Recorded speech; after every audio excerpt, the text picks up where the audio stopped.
Welcome to Growthcast, Insights for B2B leaders, where we discuss the challenges and stories of future business leaders that are in the space. Today we have Adam from Meritech. Nice to have you today. It's Alex, nice to be here. It's great to have you on as today's guest. For our audience, do you mind doing a brief introduction around yourself and what you've been doing so far? Yeah, sure, thanks. I'm Adam Wilkinson. I'm the CEO at Meritech Limited. Meritech were founded in 1996 as a systems integrator and managed service provider, working predominantly in the public sector with local government. I joined the business around 22 years ago now, started at the bottom as a technician and software developer. I'm a self-taught software developer. Did a degree in computer science back in the late 90s, which ignited my passion for software. The business, when I joined, it was very different to what it is now. We were working in legacy technologies, supporting mainframe workloads for predominantly UK councils. As technology and software developed, the company's grown and evolved, and I've been lucky to go on that journey with the business for yeah, 22 plus years now. My passion was always software rather than sort of technical infrastructure. Whilst I've got a sound, solid background in both, as I had more influence and grew, my position grew within the business, I was able to focus us more on focusing on software rather than the technical services element. Um, so fast forward the best part of 30 years to where we are today. We've been on a journey of taking our low-code digital workflow automation platform from a number of councils in the UK to central government, working with the Department for Education, also working in social housing with social housing landlords, and more recently focusing on taking our solutions into the private sector, focusing on a couple of verticals in there, namely construction and manufacturing. Yeah, no, that sounds really exciting, and it sounds like you've just risen the ranks over the last 20 years or so. Tell me a bit more about that. What was the challenges of going through? Yeah, so I mean, I was fortunate. My father and his then business partner created the business, founded the business in 1996. After leaving university with a degree in computer science, I started my own business doing web development in some pretty old technologies now. And I joined the business a couple of years later. To be brutally honest, because I needed a mortgage at the time, and it felt right going and join the family business. But it was probably the best decision I ever made. We grew the business. We had a successful, fantastic success story around the early 2010s with a piece of software that we created for the education market, and took that from a single school at the time to the market leader at exit in 2018, which was a great journey. Again, it's very similar to what we do now, but on a specific set of workflows within the educational setting. You were taking what was previously a very manual process, might be paper-based and spreadsheet heavy, a lot of email round robin in there, and getting that onto a centralized digital platform and automating the process. Definitely. No, absolutely. That makes sense. And now, once you've taken the reins, how's that been around strategy, business growth? Of course, you mentioned you're naturally more passionate about the software side and technical Yeah, side. yeah. I mean, software is my passion. I'm a bit of a techie at heart. I'm a bit of a geek. I love good software, but I like it really for. I don't just like software for the sake of software. I like it. I think both in my personal and my business life. I like software that offers value, delivers a solution to a problem, and Mm, that's where my real passion lies.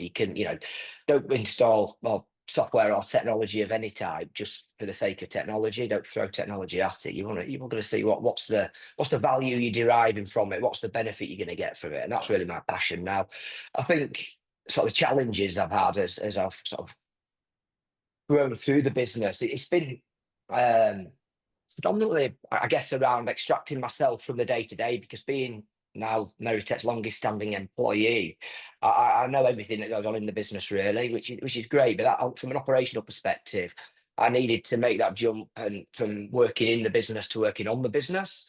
And that's been a real challenge for me. I think I've just about cracked it, but there's always work that could be done there. That's probably been one of my number one challenges as I've risen the ranks, as it were. And now focusing on setting the strategy and executing the strategy, it's front and foremost in my mind at all times. Yeah, definitely. And what would you say is on top of mind for yourself regarding strategy now moving forward, thinking about business growth? Well, it's got to be. There's a number of strands to that, but ultimately the strategy at a very high level is to take our solutions into a greater number of organisations and let them get the value of workflow automation and the solutions Meritech can bring. Um, Infusing AI into what we do is front and center. It's AI and automation go hand in hand. We're all about delivering increased productivity and efficiency in organizations. That's what we do. That's the end game. That's the end goal. And AI obviously can play a massive part in that. I heard a phrase recently that AI is only as good as the platform it's deployed on, and I would really agree with that. That was a marketing strap line from a potential competitor, so I won't name them, but it was. I felt it really says what it is, and it's exciting times. I think we're just at the very beginning of the AI journey. I think there's a long way to go, but some of the solutions that we're now developing, where you're infusing AI into those workflows, it's so exciting, and I think the future's very bright for workflow automation and AI in general. Yeah, definitely. I can completely resonate. I remember when I started off in sales, everything was just Excel sheets and Yeah, oh, massively. workflow. Yeah, I mean, the amount of businesses that really, successful organizations that still run key parts of their operation on Google Sheets or on Excel, and um, ultimately don't necessarily know there's a better way, Alex. So, what we find is that an ICP for us, a really, an ideal sort of business is one that's maybe sort of 5 million turnover plus and Mhm. 30 plus employees, where they're really good at what they do. But maybe their growth is being held back by the fact that they don't have a digital partner that can come in and automate these processes for them and show them a better way. So they might have tried to download a few different off-the-shelf solutions and got a number of subscriptions to some off-the-shelf solutions, and people within the business have tried to configure them, and you end up with siloed data all over the place, and very hard for your SLT and your board of directors to get any sort of semblance of management information in one place. Partnering with someone like Meritech, where yes, we've got a powerful technology platform behind us, a low code digital workflow automation platform, but we're people first. So we want to build that partnership where we can put people in to really get to understand your business, understand where we can deliver efficiencies. And sometimes, I mean, sometimes we'll speak to businesses and we'll be like, look, you've actually, the first thing you need to do is integrate some of the systems that you've got before you introduce yet another system. And we'd be honest enough to say that actually go away, do 6 months of work here to get your systems talking to each other, then come back to us and we can help you and do it. We're not, we're all about where we can offer value. Of course, no, definitely. I completely resonate with that. I think it's best to provide value as opposed to just a cash grab and then do a poor Oh, job and massively. ruin your I mean, reputation. if we were just selling off the shelf software and it's a Yeah. matter of getting bums on seats and selling as Yeah. many licenses as possible, it's a different strategy. But we look to be that automation partner, that digital transformation partner. And typically, the organisations we're working with, we've been working with some of the councils and social housing landlords we're working with for 5, 6, 7 years.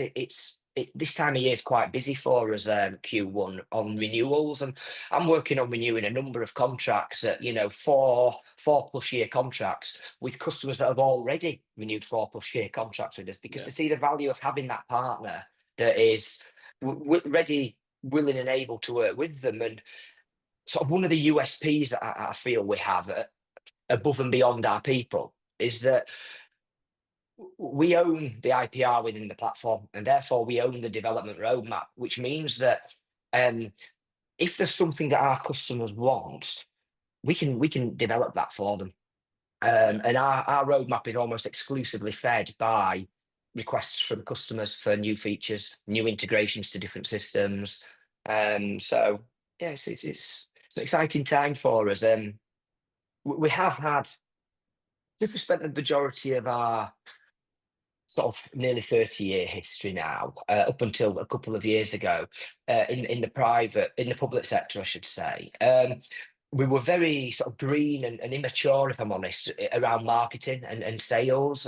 So we've been on Yeah. quite a marketing journey recently to try and clarify our message, clarify who the target audience is, and set up some marketing strategies for that. So over the next, we've got a really good marketing partner we're working with. Alex, who I think you're going to be speaking to in a Yeah. future session, is leading on that from us from an internal business perspective. But he's got some great ideas, and I'm the part of our strategy is to obviously focus a lot more on marketing, particularly digital marketing, because as a tech company, it's something that we've never really explored.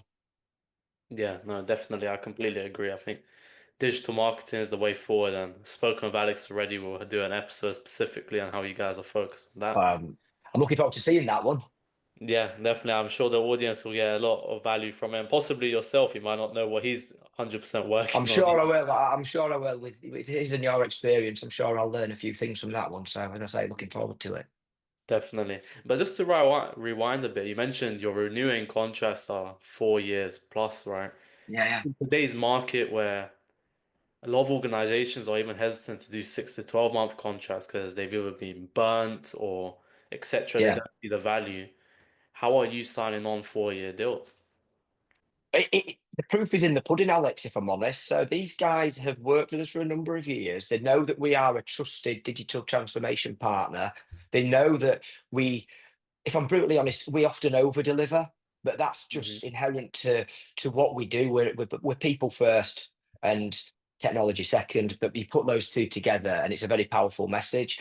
And we've proven time and time again the return on investment that you can get from working with Meritech and the solutions we get. We can deploy the return on investment that can deliver, and it's that true partnership thing. So it's not digital transformation for me.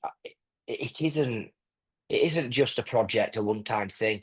It's a journey because technology is ever evolving. Look at AI, as I said before, it's ever evolving. And if you treat digital transformation as that's it, it's just going to be a 12-month project, you might be in a really good place in 12 months' time. Yeah. But if you then don't do anything more for another 12 to 18, 24 months, you're going to have fallen behind again. It's a continuous improvement journey. And increasingly, organizations that see technology as a strategic advantage rather than a necessary evil. Yeah, and that's the customers we're looking for. We're not looking Yeah. for customers that just think, oh, I need to solve this problem now. That we're looking for customers that really want an experienced digital transformation partner to go on a journey from sales and an extension of their team, because they're the ones that really see the value. They're the ones that, we're working with one of our best customers who will be hopefully renewing with them next year. They renewed the second contract a year, 18 months ago. They're winning awards for what we've done with them in their sector. And that's just so rewarding to see. Yeah, no, it's always good to see your customers succeed as well off the back of what you've done within the business. So It I really get gives that. me a massive buzz. I mean, that's what gets me out of bed, if I'm brutally honest. I love it. I love seeing what the value, what value we can take to such a wide range of organisations across multiple different sectors. And I think that back to sort of the strategy and the challenging, really, it because we haven't had this focus on marketing, we've done so much good stuff and we've never really shouted about it. We've sort of done a really good job and never gone back to the customer and said, look, do you mind if I just stick a camera in front of you and get a few words on how, what the benefits you've got? And that's something that I know is in Alex's strategy going forwards, is to Yeah. really get that feedback so that we can go and spread the message, and more customers and prospects can hear about the good work we've done. Yeah, definitely. I completely agree. What the first steps that we usually do with our clients is say, interview your happy clients. Let's Yeah. identify why did they buy, because most organizations don't even know that. Or they have an assumption, and when you really speak with them, they're like, huh, I Yeah. actually Oh, didn't consider that. it's unbelievable. We did it with relatively recently, a transport and logistics company. Okay, and I'll give you a very quick overview. So they were they moved large pieces of equipment all across the UK. And what they'd do is at the beginning of the week, they'd print out job sheets and give them to each of the drivers. And then the driver would go to a location and pick up a piece of machinery and take some pictures and send it to a WhatsApp group. Right, this is the Hmm. collection picture of the item on collection. Then they'd drive to the other end of the country and deliver it, take some more pictures of how it was when it was delivered, and then they'd get someone to sign the sheet. And then at the end of the week, all the sheets would be collected in. And then every couple of weeks, someone in the finance team would add them all into their finance system and generate an invoice, send an invoice over, right? So we just automated that process. We gave them a central digital platform. We gave their delivery drivers iPads that they could update the Perfect. jobs Yeah. on, take pictures there and then all in one place. So you've not got pictures in WhatsApp and printed out job sheets on paper and all that. Yeah. And we knew the benefits up front would be that the CEO of the company we were working with would have his main desire was to get um, visibility of where the jobs were, where his guys were, and he could front load the jobs and get that management information, and that was all delivered easily. But when we spoke to him after, he said, "Oh, a massive unexpected consequence of this is that our cash flow's never been better." Like, wow. Now, if I spoke to him, I wouldn't have known that, but we dug into why that was. And it turns out that because at the end of the process, once the person receiving the item had signed it off on the iPad to say, yeah, it's received, we automatically generated an invoice, pushed it into the finance system through an integration, and then fired it into their accounts team straight away. So Yeah. and it was getting paid straight away because it was front and center of mind. The job had Yeah. been done. Whereas when they were receiving the invoices 3, 4, 5 weeks later, they were having to dig back through, was this job done? And it was taking them a There's a longer time delay. to pay. Yeah. But we'd Yeah. never have known about that benefit if we'd not gone back and spoken to the owner and said, tell us about it. How's your business better now that we've worked with you? So it was really insightful. Yeah, definitely. And then you can also thread that in as a client voice, the way you explained it to me is like, these are the X benefits, but it also improves XYZ, and this is what we found with these companies. Exactly. Yeah, it was a really good case study to get that one, and it Yeah. just shows the value of putting in the effort and going to do it. And it's an interesting one because it's a simple thing, theoretically. It'll be like, oh yeah, just give them some iPads and it should be connected, but the back end's probably really complicated for most of these businesses to actually do it. Well, it is, and I think what you've got is that you've got a number of off-the-shelf solutions. Yeah, so you could go and try and buy one, but what you often find is that businesses have their own unique ways of working. Every business is unique, and if you buy an off-the-shelf product, you end up having to more times than not, change how your business works to suit how the software works. Okay. Whereas with a low code configuration platform, we can configure those workflows to work how your business works. Right. So, and then because we're working with you in partnership, we could create custom integrations into other systems for you. So, the example there of us creating a workflow that worked for that business owner and how he wanted his business to work so that he had the management information available to him at the time and place that he wanted it to in a way that was presented to him how he wanted it, but then coupled with the integration to his, I think it was Sage, or it might have been QuickBooks or Zero, one of the leading Yeah. finance systems, but the integration to it there to create and send the invoice from our platform, all branded up to his branding and his company, but then integrate the relevant data into his finance system for him. That's quite custom. That's not something that you can just typically do by getting an off the shelf subscription to a piece of software. Yeah, no, absolutely. I can imagine. And with that, of course, it's very complicated, this type of sell. Yes, How did you find product market fit for this? it's a tough one. And that is a tough one. It's an ever evolving challenge for us because it's a bit of it, in the market we're in, it's a bit, and having such an agile platform, it's both a blessing and a curse, Alex, because the blessing side of it is that we can do so much for so many people. Yeah, Yeah. but the curse is when it comes to marketing, product market fit, it's where do you go? Do we want to go in? Do you want to go after vertical A or vertical B? So the journey we were very clear of the size of organisation that we can work within the public sector and where we can offer value. That was okay. We had that clear. But when we went on the journey over the last 24 months to take the solutions into the private sector and all the different sort of verticals there, that's where we've had the challenge. Now, and to be honest, it wasn't a particularly strategic approach that we took. It was, let's just get some conversations going and see if we can find some themes, common themes of businesses where we can offer value. So 18 months on, we sat down and we had a strategy day where we looked at, look, these are the businesses that we've helped in the private sector. These are the SIC codes that they fall into. And it became clear that there was two predominantly, but in construction and manufacturing, where of a certain size where we can really offer value.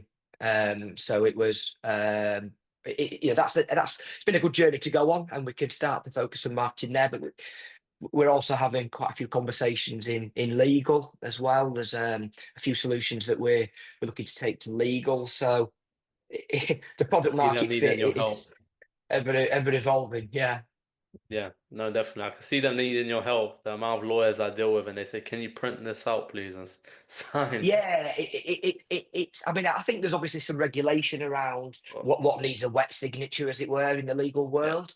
But I still think there's a lot of scope, particularly around customer onboarding, where we've got a really cool solution where we're working with a partner, a data provider partner called Red Flag Alert, and they bring the data element, and we automate the process, and we can get the onboarding of customers in a number of different sectors, but particularly legal, down from what can take days and days and weeks, down to sort of under 30 seconds, including full compliance checks, fraud checks, AML, KYC, bank account checks, all that into a single workflow that not only massively reduces the time that fee earners within the legal profession are currently having to do manually, but it also really helps with the compliance piece as well. So I think Mm, that legal will be a sector that we will see some growth in over the coming years. definitely, and we're wishing you the best in the targeting now. They definitely need the help there. Thank you. And with that, your service is very bespoke, right? It's very custom. Every business is Yeah, slightly different what you do. yeah. So it's probably hard to say, hey, this is what we do. Yeah, I Because mean, it's all custom, like your answer will be, well, it depends because it's all custom to your business, right? it So is. I mean, what do you the trigger in elevator their mind? the elevator pitch is a tough one, but and I mean, but it's really, we do workflow automation. Okay, we can automate your manual processes and within a business, and it's custom to you. But then obviously, no one says, "Oh, in the elevator, oh, brilliant, let me place an order with you." Then it's then the next stage. So we have a defined journey that we go on with a prospect, and we have an initial discovery session where we want to find out a bit more about the business, where the pain points are, and identify that we can solve some of those pain points for them. After that, we would then typically do what we call an automation audit, where it's a bit of a deeper dive, and we'd put one of our solution analysts on that call, where they would try and dig a bit deeper and understand what systems are in place, where the data might be siloed, where some of the challenges are, and how we could deploy our solutions to automate the workflows, bring all the data together, and provide the business with a sort of single pane of glass, 360-degree view of everything that's going on in the business in one place.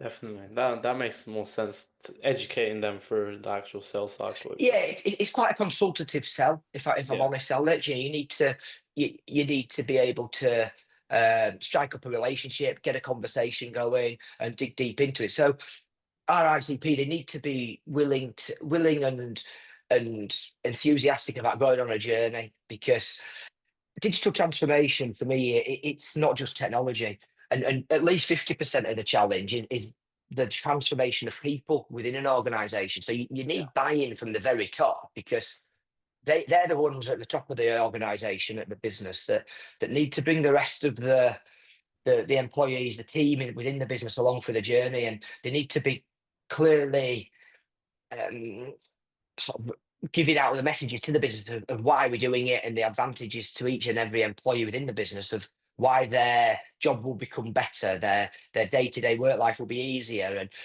get some of the mundane tasks automated so that you can free up your staff to work higher up the value chain. Definitely. And from my own experience, when I'm speaking with CEOs, etc., they make these kind of big decisions, usually attaching it to the corporate objective, right? Whether that's Yeah, yeah. grow by 20%, etc., etc. With your potential clients, why did they choose you? What's that bigger aim of theirs? Is it just to be increasing revenue?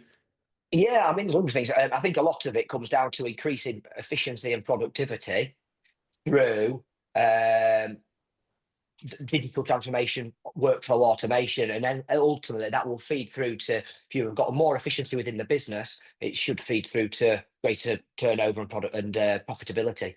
That's obviously the end goal of businesses. When you're working in the public sector, it's slightly different, but they're still very, price sensitive and cost aware.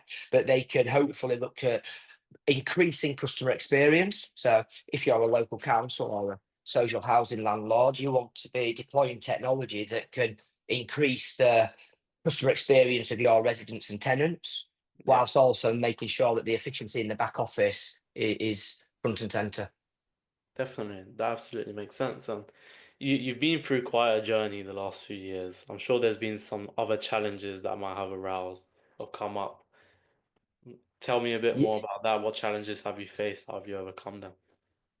I mean, obviously, there's at a business perspective, the challenge is, particularly when more a lot of our business was predominantly focused on local government, is that a change in central government could have a big effect on the amount of funding that feeds down to local government, and different initiatives can mean that funding is redirected. So that's always a constant challenge that you're having to battle with when you're in that sector.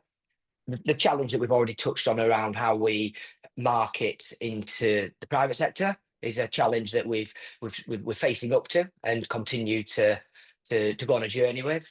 And sort of from a more personal perspective, I think that the challenge I've had of extracting myself from the day-to-day operational activities of the business to be able to work on the business more than in the business. In the They're business. the sort of main challenges, really. Yeah, and I'm sure most of our audience, they're founders, CEOs, they can resonate with that. What have you Yeah, I'd done to expect so. really start taking yourself out of the day to day and be more strategic and working on the business? I think it's all about having a strong team underneath you. So delegation, knowing and having putting the trust in the people below you. Because what I've found is that they will step up if you've got good people below you. If you give them responsibility, and can clearly define what your strategy is, they'll stand up and they'll often exceed your expectations. But it's it can be a challenge to have the confidence to do that. But you just have to do it. It's like ripping the band-aid off. You've got to do it. And the people below you, if they're good people, they're actually thirsty for that growth. They thrive on it. So, just have the confidence to give them that additional responsibility. Definitely. I think if you get those real A players that I call them, Yeah, your yeah. business will thrive. Premier And League. usually they're better than you when you were doing it. If you That's it. get I, honestly, I was on a podcast, I think it was yesterday, and that came up exactly. Often they don't always do things exactly how you'd have done it, but often, Mhm. more times than not, they do it better in their own way, but actually in a better way. So, you've got to be. I don't think that you can be, as a leader, too arrogant and think that I know how to do everything best. You've got to let people under you thrive and bring their own ideas, and they'll surprise you. Definitely, absolutely. And then to round it off, this has been a really great conversation. What would your one piece of advice to another CEO that's going through the journey of building their business be? I think it's coming back to just building a strong team around you, and don't really. I think you've got to accept that you don't have all the answers, and the business doesn't always want you to have all the answers. You need to use experts where there are experts. One of my a mentor of mine said to me the other day, if we were going to get the office painted, you wouldn't do it yourself, would you? You'd get the painter and decorated. And I think it's a good analogy that for the wider business, that get the experts in to help you, use their advice, and let them do their thing. Definitely, that's great. And where can our audience find you if they want to come into contact? Well, I'm on LinkedIn. Please search me there, Adam Wilkinson at Meritech. Also, email direct. Always have to take an email at adam.wilkinson@meritech.co.uk, and that's meritec.co.uk. That's perfect. I'll also put in the description so they can easily contact you there. Right. But in the meantime, it's been a pleasure speaking with you, Adam, and thanks so much for being on Likewise, Alex. today's episode. Brilliant. Thanks, Alex. Great. Thanks so much, and we'll see you guys on the next episode of Growthcast. Take care. Thank you. Bye.